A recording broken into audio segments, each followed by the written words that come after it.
आता मला एक प्रश्न एका पेशंटने विचारला की हिमॅटॉलॉजिस्ट म्हणजे काय आणि ते काय काम करतात, आणि मेडिकल ऑन्कॉलॉजिस्ट म्हणजे काय आणि ते काय काम करतात. तर बऱ्याच गोष्टी ओव्हरलॅप असतात, पण हिमॅटॉलॉजिस्ट जसं शब्दच सांगतो आपल्याला, हिमॅट म्हणजे रक्ताचे विकार जो ट्रीट करतो त्याला हिमॅटॉलॉजिस्ट म्हणतात. तर त्यात काय येऊ शकतं, त्याच्यात मी 2 भाग करीन. हिमॅटॉलॉजिस्ट कसं ट्रीटमेंट करतात. तर हिमॅटॉलॉजी म्हणजे एक तर कोल्ड हिमॅटॉलॉजी आम्ही म्हणतो, म्हणजे ज्याच्यात कॅन्सरचा भाग येत नाही, आणि हॉट हिमॅटॉलॉजी म्हणतो ज्याच्यात कॅन्सर ट्रीटमेंट येते. तर काही असे आजार असतात जे कॅन्सर नसतात पण हिमॅटॉलॉजिस्ट ट्रीट करतो. म्हणजे काय, लोहाचं प्रमाण कमी, आयर्न डेफिशियन्सी, व्हिटॅमिन B12 कमी, त्याला मेगॅलोब्लास्टिक ॲनिमिया म्हणतात. 3, काही आजार असे असतात की ज्याच्यात रक्त गोठत नाही, त्याला ब्लिडिंग डिसऑर्डर्स म्हणतात. किंवा काही पेशंट्समध्ये ते जास्त गोठतं, त्याला थ्रोम्बॉटिक इव्हेंट्स किंवा थ्रोम्बॉटिक टेंडन्सीज असं म्हणतात. हे सगळं हिमॅटॉलॉजीत गणलं जातं. काही लोकांना गोठण्याच्या प्रक्रियेत जन्मजात काही प्रॉब्लेम नसतो, पण नंतरच्या आयुष्यात त्याला म्हणतात ॲक्वायर्ड ब्लिडिंग डिसऑर्डर, म्हणजे ॲक्वायर्ड हिमोफिलिया. म्हणजे त्याला हिमोफिलिया जन्मजात नाही आहे, पण थोड्या वर्षांनी काही कारणामुळे ऑटो इम्युनिटी, म्हणजे स्वतःचं शरीर स्वतःच्या गोठण्याच्या घटकांना इजा करतं किंवा कमी करतं, त्याला म्हणतात ॲक्वायर्ड हिमोफिलिया.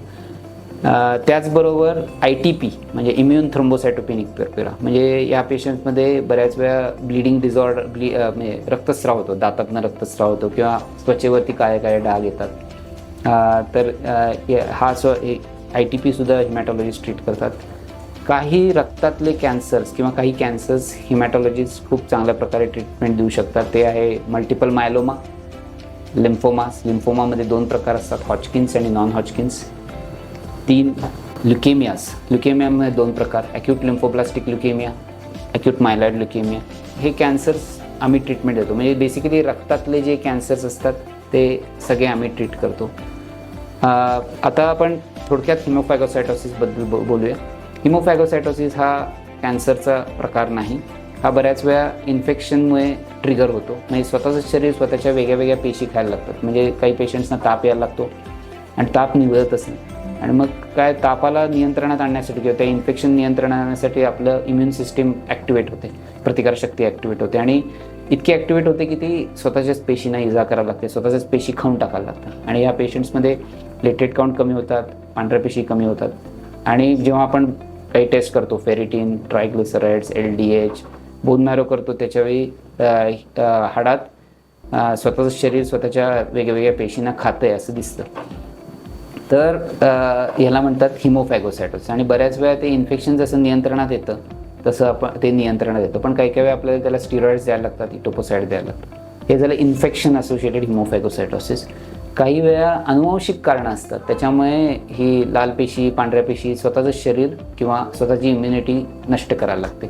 आता इन्फेक्शन असोसिएटेड हिमोफॅगोसायटोसिस असतं ते आपलं पण इन्फेक्शन नियंत्रणात आलं की नियंत्रणात येतं, पण हे जे कंजेनायटल हिमोफॅगोसायटोसिस त्याला ट्रान्सप्लांट करायला लागतं.